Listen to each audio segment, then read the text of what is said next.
Good afternoon, guys. Actually, it's good evening to you. If you knew that I've been trying to get, today I've been work most of the day, but this morning I had my time to be with you guys. I had plenty of time. Did this lesson 3 times, and each time that it happened, when it went to upload using the Google or this Chrome business like this, just disappeared again. I did it 3 times.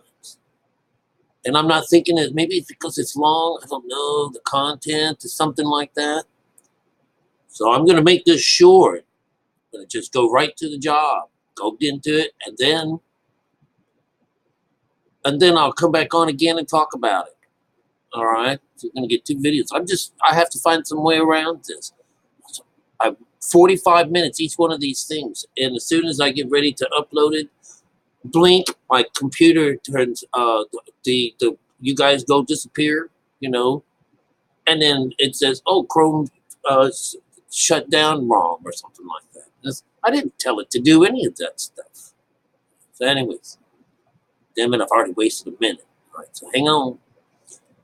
We're talking about Lamentations. What happens is if we have lost mother, we have also not just lost mother, but through an affliction, through self-infliction, this idea that we choose this idea to come into life without the female side of God and just hang out with Father, that we become this Nazarene who's meant to stay to stay unclean until the end of his days, until he's finished his works. And so we have to follow. We find in our Bibles that we have to follow Father and this bitch, these people, this outside woman, this bleeding, menstruated woman that's running around in Jerusalem, that is not the mother of us all. And so we find that in the first part of this, on the first chapter of Lamentations, do we find that, how is it that, what happened to you? You used to be everything. What happened? And we hear about things happening to her and to her children going unfed and hungry in the streets. So this is about the outside. This is about people following religion, following the word, tossing their silver into the streets. And that we are so dumb, we just don't get it. So here's what we get. Chapter 2. Chapter 2 is just the second chapter. You might want to say that, but 2 represents God's creation. And this is pitting something against something physical, and then, this beautiful thing. How hath the Lord covered the daughter of Zion with a cloud in his anger, and cast down from heaven unto the earth the beauty of Israel, and remembered not his footstool in the day of his anger. Right off the bat, in the day of his anger is the Lord's day. Number 7, the idea of keeping the Sabbath, which is the crown chakra. Keep this place, going in this place, keep it holy. And you know what that really means? That means, during this day, he says, the earth is my footstool. So he rests on the earth. But in this situation, he said, that is that, and remember not his footstool in the day of his anger. Well, the footstool is earth, and that represents the lower mind. And so he says, I'm not going to remember that. I don't want it to come back the same. That's why it's a part of our things that get destroyed and shattered and dispersed and stuff like that. It made anew, brand new. The Lord hath swallowed up the habitations of Jacob, and hath not pitied. He hath thrown down his wrath, the strongholds of the daughter of Judah. He hath brought them down to the ground. He hath polluted the kingdom and the princes thereof. We are the kingdom of God, the entire thing, and the prince is this child inside of us, our soul. The one that we are asked to break out of the bread, let him free, go find mother. Change this world of ours into something better. Bring life to me. He has cut off his fierce anger, all the horn of Israel. Did you hear that? Of all. He had drawn back his right hand from before the enemy. He burned against Jacob like a flaming fire and devoureth round about. This is 3. This is supposed to be about something good happening. No. He hath bent his bow like an enemy. He stood with his right hand as an adversary and slew all that were pleasant in the eye of the tabernacle of the daughter of Zion. He poured out his fury like fire. This is 4 over on this side. It's not a good sign. Let's do the next world. Now, that's usually telling us what happens. This is these first ones is 1. These first ones is number 1 is the world. This is God. This is God. This is what happened. And the Lord was an enemy, and the Lord was as an enemy. He has swallowed up Israel. He has swallowed up all her places.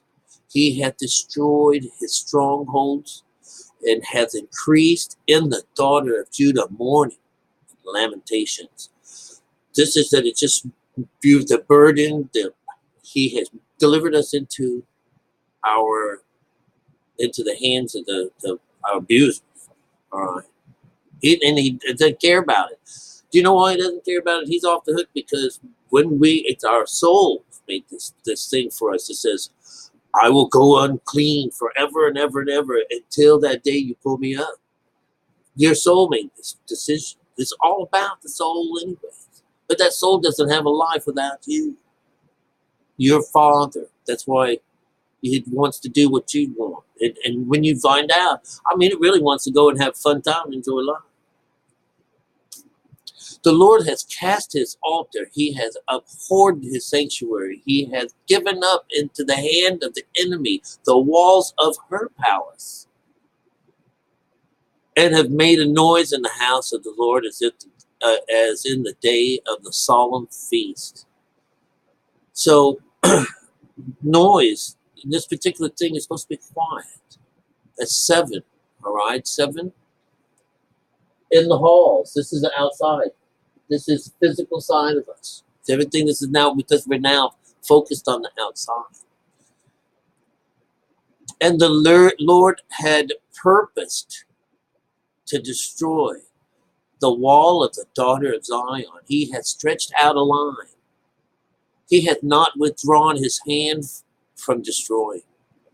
Therefore, he made the rampart and the wall to lament, and languish together. So this is all those Jews, going and bowing and doing all that praying and everything to that wall. All right, that's really what it is. I made a rampart and a wall for lament. That's what they do. It's an outside thing. They're supposed to come on the inside, but oh no, he's made it to where we don't remember nothing. He's taking it all away from us, making us believe the crazy stuff. Look, 9 is a conscious number. So 9 is going to begin over here in 3. 3 on this thing here is about, are you going to join up with God or not? This is with 1 and 2 joined together. But this is number 9. Listen to this. Control. If this was joining up with God, it would be a high 9. And give me a high 5. Her gates are sunk in the ground. He hath destroyed and broken her bars. Her king and her prince are among the Gentiles. That means the outsiders. The law is no more. Her prophets also find no vision from the Lord. So this is 9. So they're outside. They're on the ground. It's an outside thing. They're on the land, like for Christ's sakes. Okay. 10. The elders of the daughters of Zion sit up on the ground and keep silent. They have cast up dust upon their heads, and they have girded themselves with sackcloth. The virgins of Jerusalem hang down their heads to the ground. Now, this 10 is representing his place here. And so here's the virgins This is the what does this say? The virgins of Jerusalem. Whereas before this was Zion. These were beautiful, the virgins of Zion. What goes on the inside? So this is an outside situation, and they keep silent. You know how women are treated nowadays? This Bible taught everyone to treat women like shit. Don't even let them have a chance to talk. And so they have to shut up and wait until Father talks to them. And one of the things that you can hear best in the story is that whenever the Song of Solomon, when the daughters of Zion, when they came and found her love, when they came to find this dude, Solomon, she would say, wait. No, do not wake my love. Please do not wake my love unless he please. So she cannot even help us no matter what. We are all on our mind. She's blocked on. But she puts out a call, and they say that my lovers, they've gone to someone else. They've lied to her. And like with him, they're supposed to get together, but he likes the lilies of the field. He likes the outside. It's just a shame.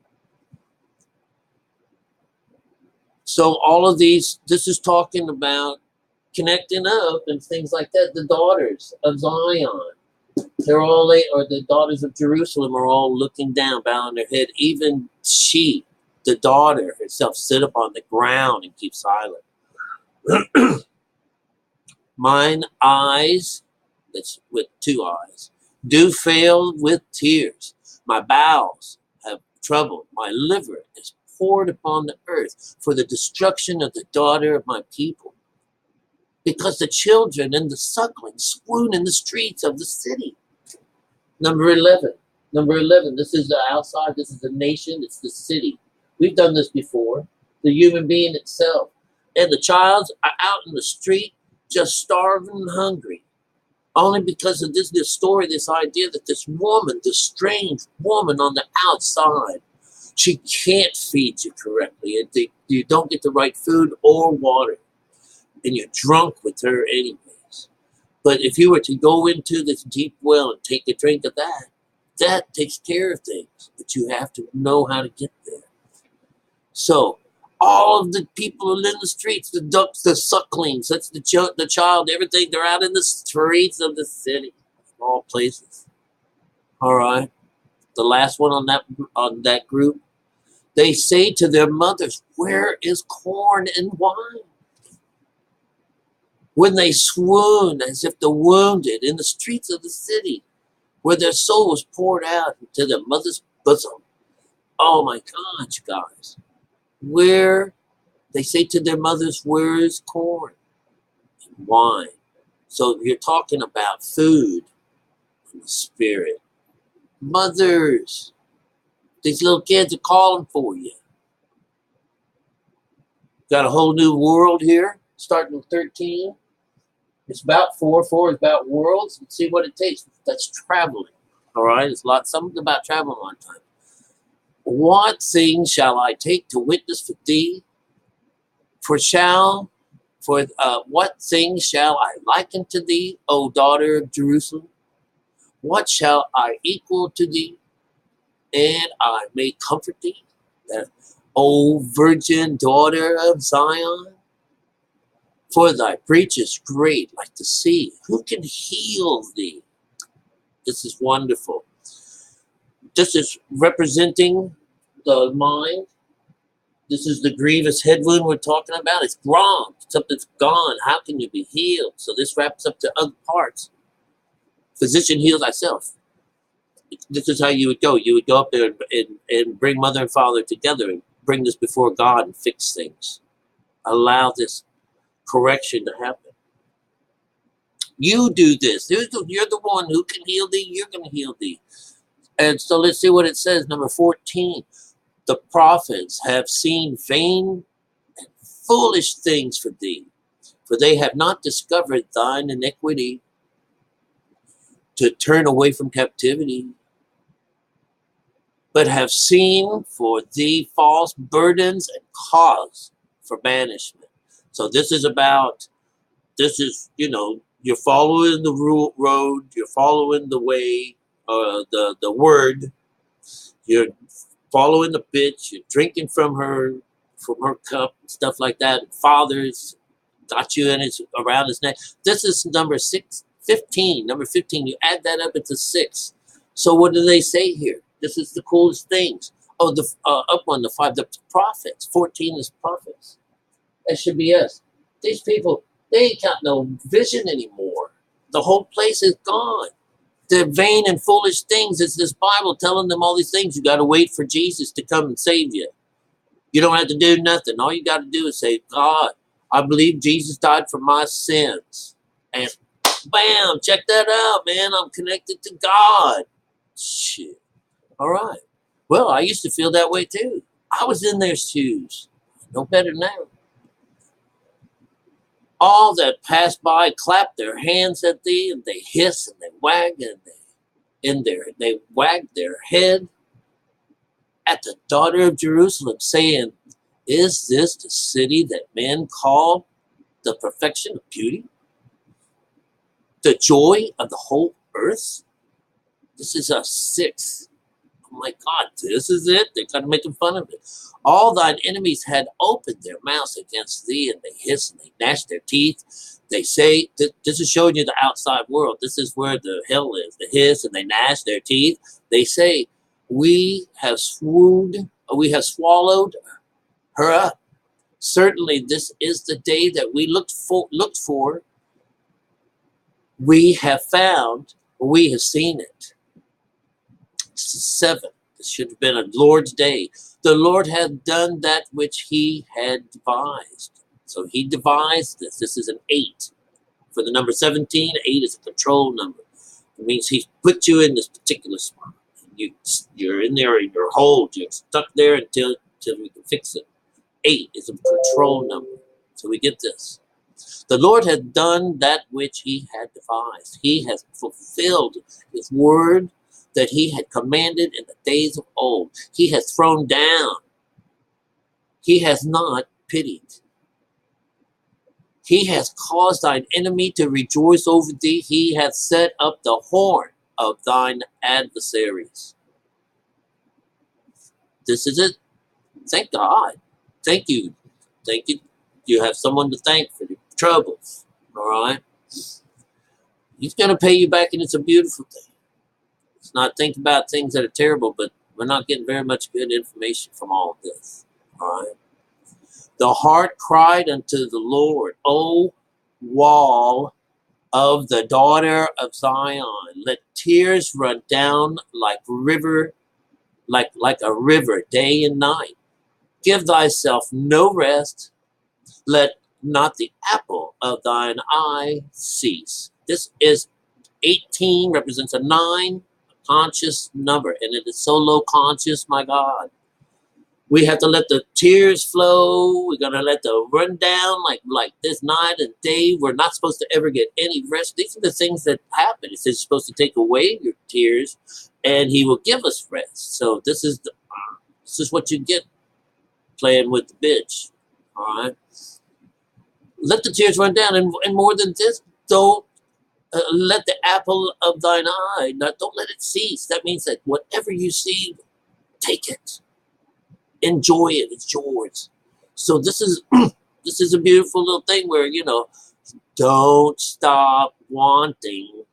All right? That's the pit, that we become in the pits and stuff like that, All of these things are about us.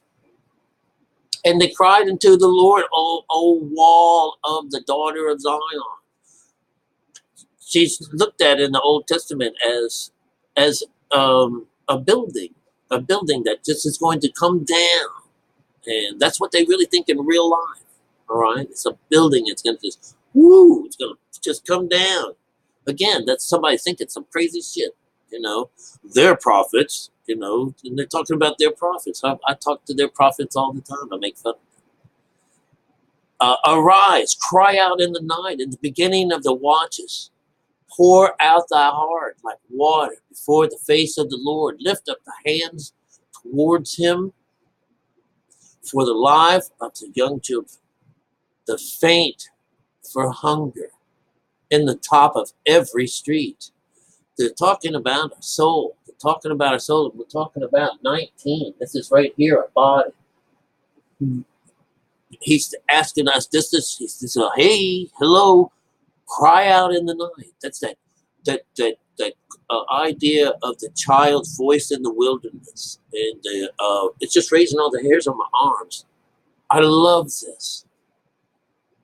But the idea is that this is your little inkling. This is this little thing. But that's 19. So what do we get from 20? Behold, O Lord, and consider to whom thou hast done this. Shall the women eat their fruit, and the children of a span long? That's a hand. The span is a long, and it's talking about your children.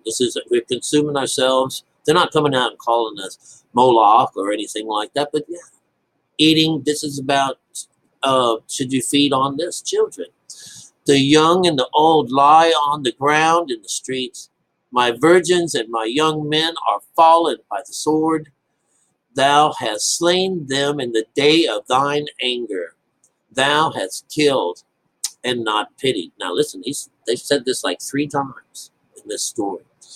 And the final one is thou hast called on in a solemn day my terrors round about, so that in the day of the Lord's anger none escaped, nor remained. Those that I have swaddled and brought up hath mine enemy consumed. All right, so this is what we're talking about. It's this idea that, when you're following the Lord, and oh man, you guys, I'm going to be so mad if this doesn't work. What am I doing? I'm going to be so mad if this does not come off. All right? 22 minutes. That's pretty fast. All right. So I'll talk about this in a minute. Oh, come on. Come on. Hope you got something out of that.